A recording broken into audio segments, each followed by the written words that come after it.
vamos a llamar vista cansada o presbicia a un fenómeno que se produce a partir de los 40 años, en lo cual hay primero un enlentecimiento en la capacidad de enfocar de lejos a cerca y luego al final una pérdida de capacidad de enfocar de cerca nítidamente sin gafas. Es decir, necesitamos para poder leer la ayuda de un vidrio positivo, y esto vamos a ver que no solamente es una cosa que nos aparece puntualmente, sino que va a ser progresiva, es decir, el número de dioptrías va a ir aumentando con el tiempo.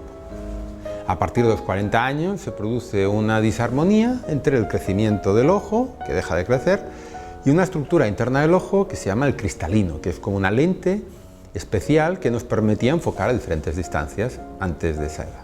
A partir de esa edad lo que se produce es que esa estructura sigue creciendo, tiene un origen embriológico igual que las uñas o el cabello, sigue creciendo a lo largo de toda la vida, y en ese crecimiento se produce una distensión del ligamento que aguanta el cristalino. Ese ligamento va unido a un músculo que se llama músculo ciliar, y ese músculo tiene esa capacidad de enfocar, de contraerse, y con esa contracción o distensión se enfoca en diferentes planos. Esa pérdida de esa distensión del ligamento va asociada a esa pérdida de capacidad de trabajo del músculo ciliar, y eso es lo que nos va a permitir que cada vez necesitemos hacer un esfuerzo mayor para enfocar, y llega un momento que el esfuerzo ya no podemos compensar y necesitamos una lente positiva para ver nítido. Esas son las gafas para presbicia, para vista cansada. Con el tiempo, esta pérdida de enfoque de cerca también se va a transmitir en parte a lejos. Va a haber también una pequeña presbicia para lejos, que en algún caso no es pequeña. Y esto pues también va a comportar que vamos a necesitar no solamente unas gafas para cerca, sino también unas gafas para lejos. Normalmente en positivo, es decir, en vidrio positivo para hipermetropía. Poner unas gafas que pueden ser monofocales o progresivas, que es lo que normalmente se suele recomendar, en las cuales en un mismo vidrio vamos a tener enfocados todas las distancias. Pero cuando el paciente no quiere utilizar esas gafas, vamos a tener que recurrir a varios sistemas. Si estamos al principio del proceso degenerativo de la presbicia, de momento vamos a poder compensar el problema a través de unos ejercicios, de una rehabilitación visual, que lo que hace es aumentar el tono de ese músculo ciliar. De esa manera vamos a poder compensar el número de dioptrías de cerca. Eso vamos a retrasar la utilización de gafas un tiempo, unos años, y eso va a depender de cada persona. Habrá quien lo podamos retrasar 2 o 3 años tan solamente, o quien lo podamos retrasar 10. Es decir, varía mucho de una persona a otra. La rehabilitación consiste en un aparato diseñado por la NASA para entrenamiento de astronautas, en el cual a través de un foco luminoso que penetra dentro del ojo, al rebotar en el interior nos da una información, y esa información es traducida a una frecuencia de sonidos, y en este caso en concreto de lo que se trata es de aprender a modular esa frecuencia de sonido de tal manera que el músculo ciliar va a tener que aumentar su tono. Eso, repetido a base de diferentes sesiones, es lo que acaba produciendo esa recuperación, esa mejora en la capacidad de visión, de enfocar de cerca. ¿Qué ocurre cuando la presbicia ya está establecida? Vamos a decir que hay un tiempo entre la dioptría y media y las 2 dioptrías y media, más o menos, en lo cual la única corrección posible sería con láser, cambiando la curvatura de la córnea.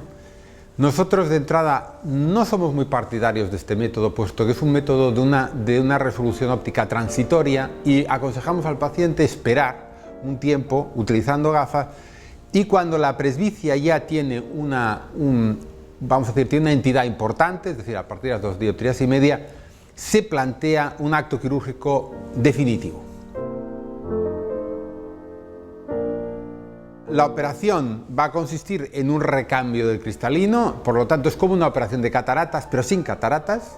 Por lo tanto vamos a hacer todo a través de una incisión muy pequeña, de 2 o 3 milímetros.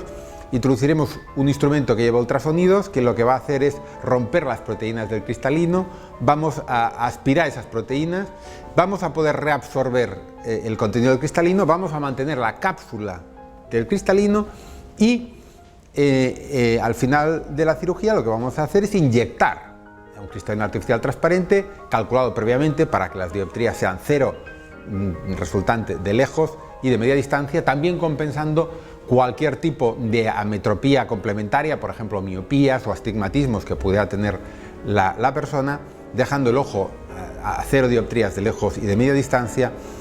Y lo que sí que evidentemente durante las primeras semanas después de la operación nos vamos a encontrar que, si bien hemos mejorado la visión de lejos y de media distancia, persiste aún el problema de cerca.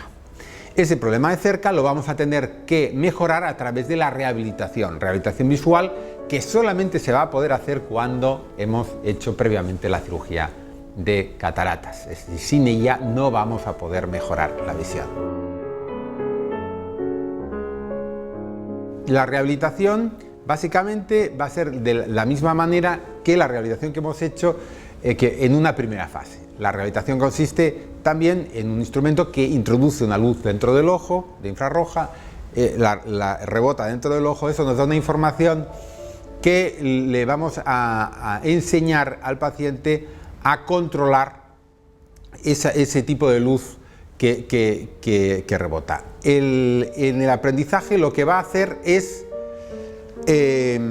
aumentar el flujo a nivel de la coroides, va a aumentar la actividad neuronal a nivel de la mácula y va también a mejorar el tamaño de la pupila. La combinación de las tres cosas nos va a aumentar la agudeza visual y vamos a poder compensar agudeza visual con dioptrías. Esta es dijéramos, la técnica que nosotros utilizamos para mejorar la problemática una vez se ha realizado la operación.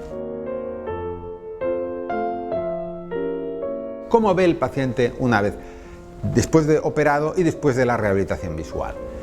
Pues ve nítidamente de lejos, ve nítidamente a distancia intermedia, ve nítidamente a distancia de cerca y puede pasar de un plano a otro automáticamente sin tiempo de latencia.